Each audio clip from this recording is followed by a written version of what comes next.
জীবন কত সহজ ছিল, আর যত বড় হচ্ছি তত জীবন কঠিন হচ্ছে। যেটাই করতে যাই ফেলিয়ার যেন আমাকে লাথি মেরে বের করে দেয়। ভাল লাগে না এই পরিস্থিতি, ভাল লাগে না এই সমাজ। কি করব আমি আজ? মাঝে মাঝে মনে হয় সবকিছু ছেড়ে চলে যাই, একাই ওই বনবাস। তাহলে কি আমি আমার জীবনে লুজারি থেকে যাব? কখনো কি সফলতার দেখা পাবো না? কি করব এই ব্যর্থ জীবন নিয়ে? হ্যাঁ, এটাই ব্যর্থ জীবন। তাহলে চলো তোমাকে শোনাই সফল হতে গেলে কি কি প্রয়োজন। সফল হতে গেলে সর্বপ্রথম প্রয়োজন তোমার চিন্তা ভাবনার পরিবর্তন। যদি তুমি মনে করো তুমি এটা পারবে না, তাহলে পৃথিবীর কেউ এসে তোমাকে দিয়ে সেই কাজ করাতে পারবে না। আর যদি তুমি মনে করো everything is possible for me, তাহলে পৃথিবীতে যতই বাধা আসুক তোমাকে আটকাইতে পারবে না। চলো তোমাকে আজ একটা চ্যালেঞ্জ ছুড়ে মারি। একটা কাজ করতে গিয়ে কতবার ব্যর্থ হয়েছো, কতবার মনে হয়েছে তোমার দ্বারা এটা সম্ভব না, সেইখানেই তুমি কি কখনো খুঁজেছো তোমার কাজের সম্ভাবনা? হ্যাঁ, আমার তো মনে হয় না।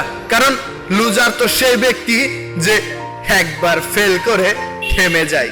লুজার তো সেই ব্যক্তি যে নিজের প্রতি কনফিডেন্স হারায়। আরে লুজার তো সেই ব্যক্তি যে কোনো কিছু করতে ভয় পায়। কিন্তু এমন কি কখনো হয়েছে একটা কাজ করতে গিয়ে বারবার হেরে গিয়েছো? এমন কি কখনো হয়েছে একটা কাজ করতে গিয়ে বারবার হেরে গিয়েছো তবুও থামোনি? তোমাকে কেউ থামাতে পারেনি। তোমার চিন্তা ভাবনাই ছিল তোমাকে কেউ থামাতে পারবে না। আর এই একটি মাত্র জেদ তোমাকে সফলতার সর্বোচ্চ শিখরে নিয়ে যেতে পারে। তাই নিজের প্রতি কনফিডেন্স রেখে সব সময় কাজ করে যাও। আমাদের মধ্যে একটা ভীত একটা সংস্কার আছে, সেটা হলো আমরা কি করব। ভাবতেছি জীবনে কিছু করব, কিন্তু কোথা থেকে শুরু করব এটাই বুঝতে পারি না। আবার যদিও কোথা থেকে কিছু শুরু করি, কিছুদিন পর সেটাও আর ভালো লাগে না, পরবর্তীতে অন্য একটা স্টেপে চলে যায়। আর যখনই কোনো কাজ দেখি যে আমাদের খুব বোরিং লাগতেছে, খুব কষ্ট হচ্ছে, তখন সেটাতে আর আমরা শক্তি খুঁজে পাই না।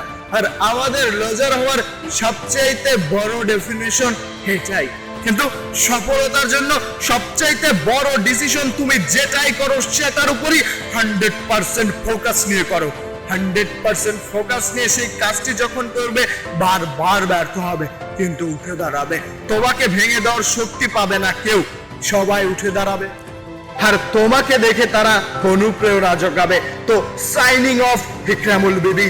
তোমরা তোমার কাজ করে যাও, সফলতা তোমরা পাবেই ইনশাআল্লাহ।